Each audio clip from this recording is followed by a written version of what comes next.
고린도후서 5장 15절입니다.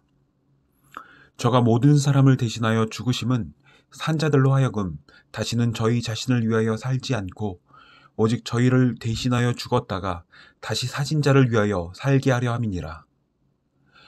예수님의 십자가 외에는 다른 구원의 길이 없다는 것은 다른 말로 하면 예수님의 대신 죽음 밖에서는 인간에게 구원도 천국도 없다는 말이 됩니다.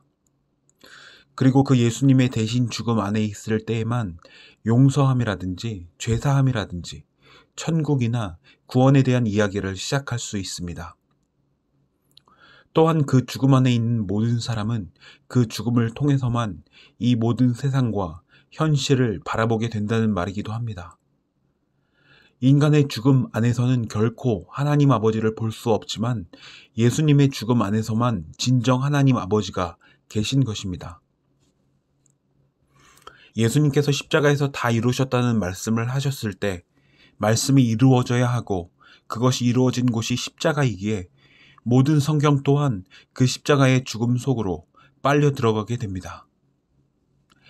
즉 세상과 역사도 전부 십자가를 설명하고 대신 죽으신 예수님을 나타내기 위해 존재한다는 것입니다.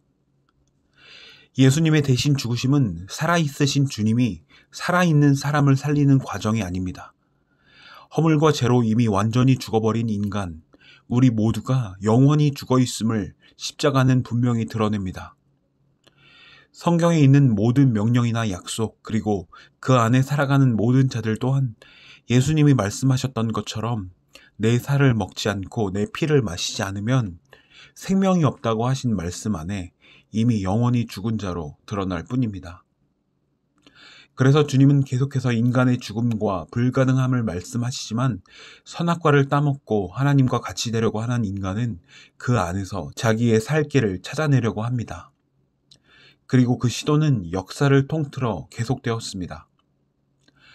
우리의 신앙생활 또한 예수님의 대신 죽으심을 드러내고 우리가 확실히 죽은 자임을 드러내기 위하여 주신 것임에도 그것이 나를 죽이는 것으로 여기지 않고 나를 살리는 것으로 보는 것이 인간의 시선입니다. 예수님의 대신 죽음 안에서는 모든 것이 바로 주님의 죽음의 이유가 되고 즉 그것이 죄의 재료가 된다는 것입니다. 즉 그것은 죄 또한 주님의 용서와 대신 죽으심을 드러낸다는 것을 의미합니다. 주님의 대신 죽음에 들어가지 못하면 교회는 친목 모임이 됩니다. 성령을 받은 자는 마땅히 주님의 대신 죽으심의 십자가와 그 피만 자랑합니다. 그래서 스데반처럼 이 복음을 전하는 자는 이미 죽었지만 살았다고 우기는 자들에게 고난과 핍박을 당합니다. 하나님의 한 가지 뜻은 영원한 약속에 의한 피 한 가지입니다.